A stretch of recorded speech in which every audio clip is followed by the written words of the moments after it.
Guys, I slept 3 hours last night because I was up late writing songs, so if I seem a bit off, it's because of that. Okay.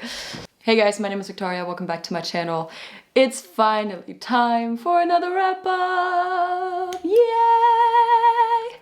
I am always so excited to film these videos. I think they're my favorite format on this channel. That's what actually got me into booktube, because it's so much fun talking about the books and reminisce and reflect on all the things that I've experienced in reading. I read 9 books this month. Honestly, I think I listened to almost all of them. August was such a stressful month, and I'm happy that I even got to read or listen to any books. So let's get right into the books that I've read this month. The first book I completed this month, I don't want to talk about this book again, was Queen of Air and Darkness by Cassandra Clare. It's book 3 in the Dark Artifices series, so it's a sequel to the Mortal Instruments. Every time I mention this series on my channel, which is quite often because I'm quite invested into the series, I always assume that everyone knows what it's about because it's been such a huge part of my life. And the books are pretty famous, but just to sum it up, there are a lot of trilogies in the series. The first series actually has 6 books, so there's so many books in there,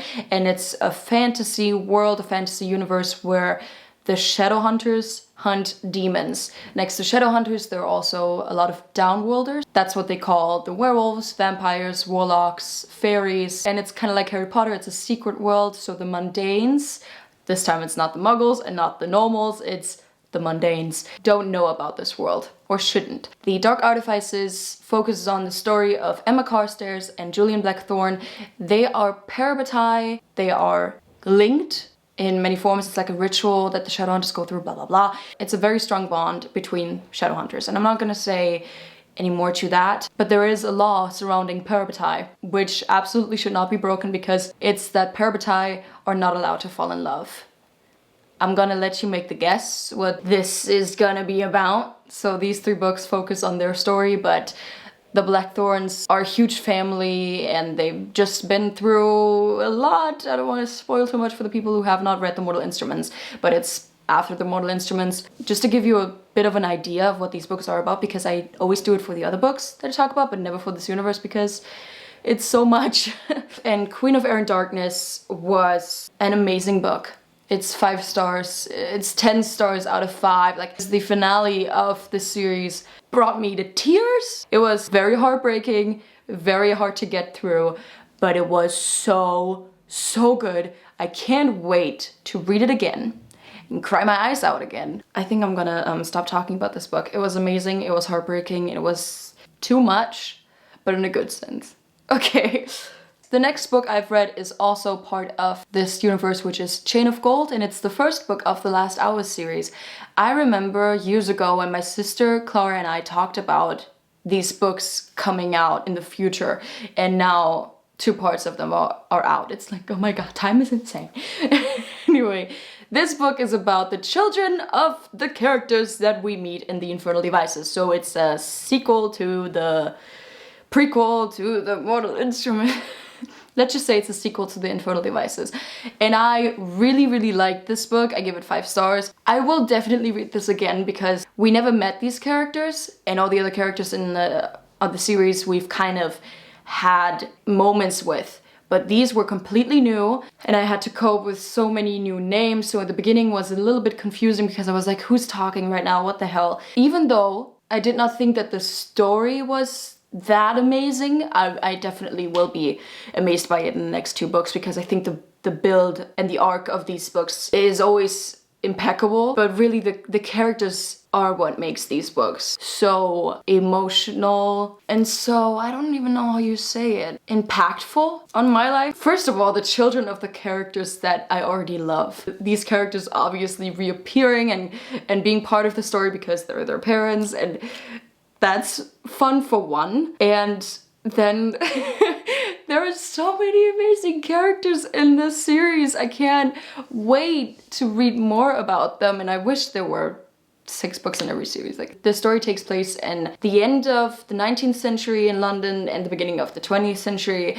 I love that time. It's amazing. Okay, I talk way too much about the series. I've already been filming for 20 minutes. Great. Now, the 3rd book I read this month was also one of the series. I was just in a mood for reading these books, which is Ghosts at the Shadow Market by Cassandra Clare. This is a short story collection of this universe, and there are stories from the 19th century, 20th century, 21st century. So the stories are very different to each other, which I really like. This is the 2nd story collection so far in this universe, and I love them because in the beginning I thought, oh, why should I read them? They're not really important. But it's amazing when you love the characters because they tell the untold stories that we don't get in the series. In the series anyway.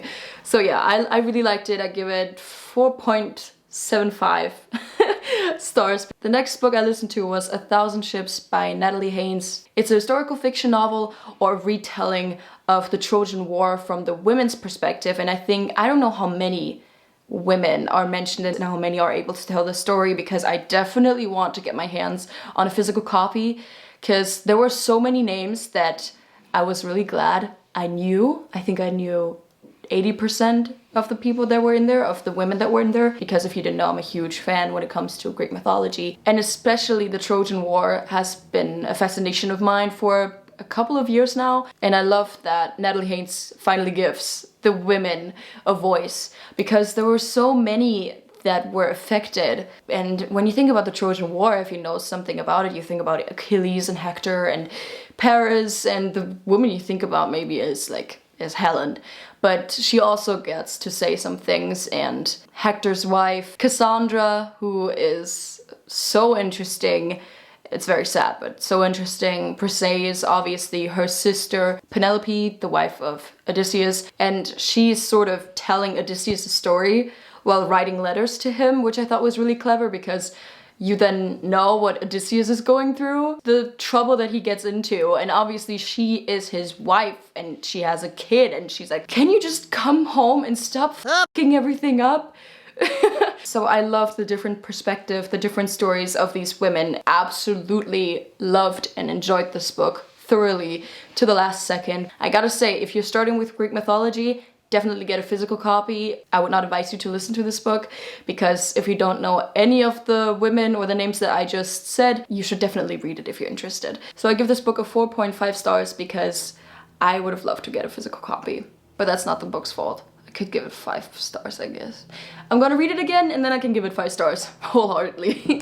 Okay, let's talk about the most disappointing book I think I've read this year. Anyway the Wind Blows by Rainbow Rowell. I was so excited for this book. I waited 9 months for this book to come out because it's the last book in the Simon Snow trilogy, and I was invested into these characters, into Simon and Bass's story with Penelope and their adventure and how it was going to end. And I can't tell you how much I did not like this book. And it's really sad. I actually looked up if I was listening to the abridged version, but I read the ending of the book again because I have a physical copy, and I looked up if it was the last book in the series because I could not believe that this was supposed to be the finale. After having read Carry On, which was packed with beautiful moments and epic moments, then Wayward Son, which was adventure and chaos and mission and danger after danger. And then comes Anyway the Wind Blows, and I thought it was so boring. I hated the antagonist because it was not a real antagonist for me. I don't want to tell you too much about the story because honestly it's not worth telling. Wow, I'm pretty mad because I could not believe that this is the end. The discussion of the trauma and the struggles and the issues that these characters faced and still have to face is, in my opinion, way too brief, especially for one character. And the moments that I thought were for taking a breather, because I think in an adventurous book, the moments when you can calm down for a second and rest from the adventure are my favorite, because they make sure that you keep reading, right? You just had a big thing and then you have this moment of relaxation or just calming down now, and then there is another thing. That wasn't the case in this book, in my opinion. And the moments that I thought were supposed to be memorable and very strong for the characters fall flat. Or fell flat in the end for me. It was a horrible way to end the series, in my opinion, even though it had a good ending and I'm happy about the outcome for the characters, but such a weak antagonist, such a weak way of storytelling, which, first of all, I was never really blown away by the way that the books were written, but I was here for the adventure and the story and the characters. It was so disappointing. I'm actually kind of sorry for these characters that their story ends this way, in such a boring way. Let's talk about something else. I don't want to talk about this book anymore because it makes me a little bit mad. Next book I finished was The Gentleman's Guide to Vice and Virtue by Mockingjay Lee. I saw this book on BookBeat and I had some time. And I was I think cleaning my room and painting a bit. And I thought, okay, let's just listen to this book because I've seen it on TikTok and it's about Henry Montague, who is only called Monty, at least by Percy, and Percy is his best friend. And they have a very strong bond. And right at the beginning you realize that Monty, gonna call him Monty, is in love with Percy. Monty is a very reckless guy. He drinks a lot. He goes around a lot. It's, by the way, set in the 19th century or the 18th. Monty is said to be untameable and irresponsible. So because of that, his father kind of sends him away, I think. The premise of this book is that Monty goes on a journey, I think all around Europe, and he takes Percy with him, and his sister is also part of the story, and then they go on an adventure that they weren't prepared for, because suddenly people are hunting them, and they are in life-threatening danger, and there's also this conflict of, I'm in love with my best friend, and I think he's in love with me too, but we can't get our together. So it sounds like a really fun story, and I think I want to read this again someday, or listen to it again. We definitely missed some moments, but what I listened to was quite fun. I gave this book a 3.5 stars because it wasn't underwhelming, but sadly I could not get into the story as much as I would have loved to. We have 3 books left, and the next one is one that I'm really happy about, that I finally finished it, which is Good Wives by Louisa May Alcott. I read Little Women in March, and I right away started with Good Wives because I loved it so much. But Good Wives was really hard to get through. It's very slow paced, and since I knew what was going to happen because I watched the movie hundreds of times, and since I knew what was going to happen, I think that was the reason it took me so long to read. I gave this book an honest 3.5 because I'm in love with these characters. I'm in love with their story, but it was very, very slow. So it's the continuation of Meg, Jo, Beth and Amy's, I always try to do it chronologically, story, and them growing up, them being adults now, getting married, having kids, trying to earn money. There's also tragedy in there, so it's sad, it's funny, it's charismatic, and just very charming. The second to last book that I read was Mockingjay by Susan Collins, last book in the Hunger Games series. I finally completed them. Woo!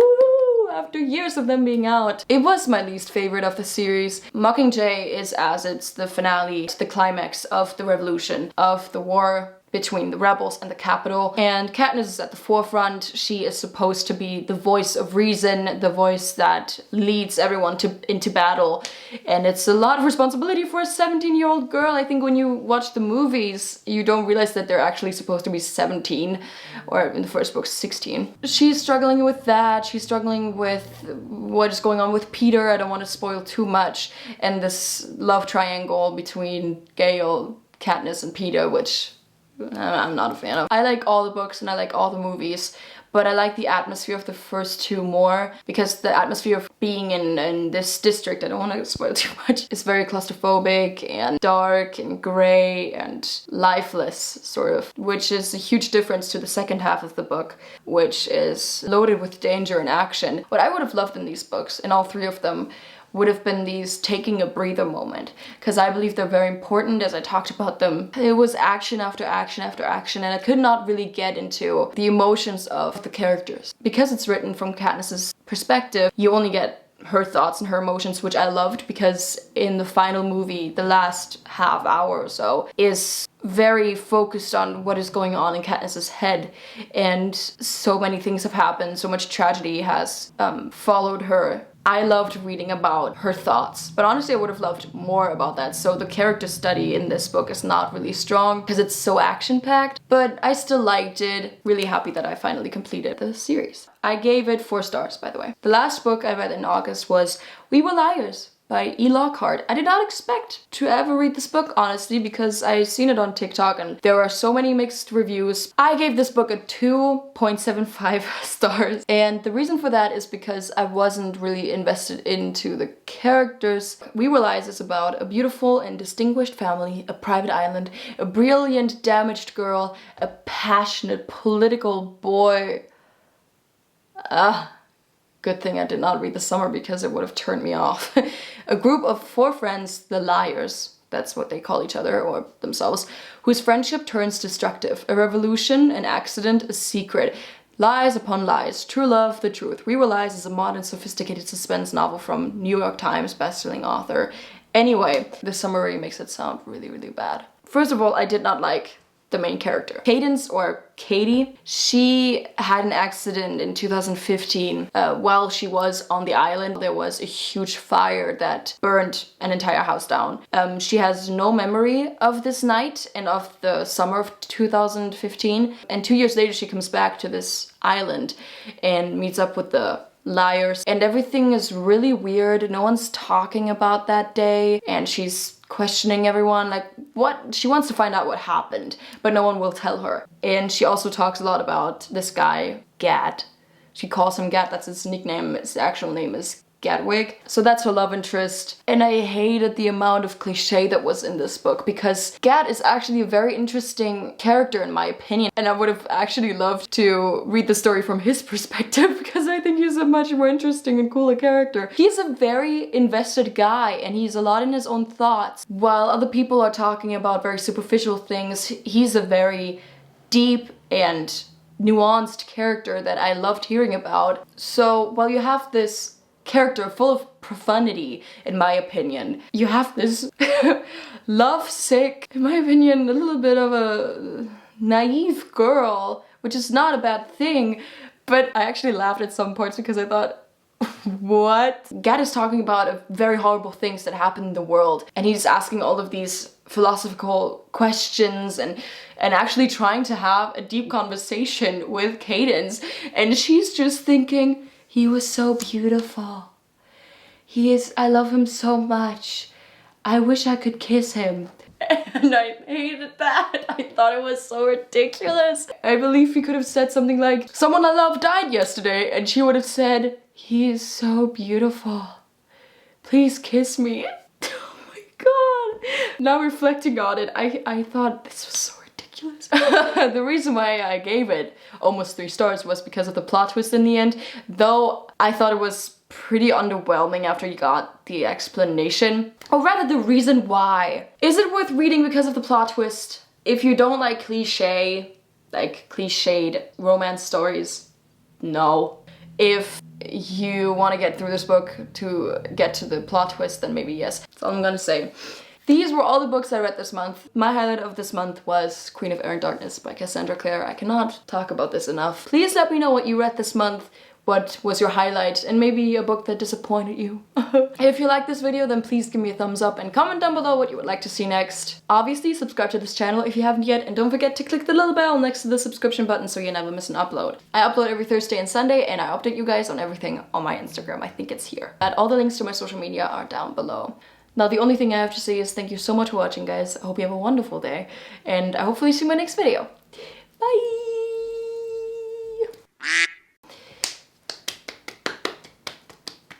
Boah, ich hasse alles. It's written out of cactus. I just hate when I walk on these pins and needles. Don't wanna kill these Achilles heel. What was it talking about? Ich hab meinen Faden verloren. I lost my fade. What did I read? I forgot what I read. Filming thumbnails is not awkward at all. Garrett. Why am I always making such... Can I talk? That's it. Okay. Love you guys. Love you guys. Genau. Love you guys. Bye.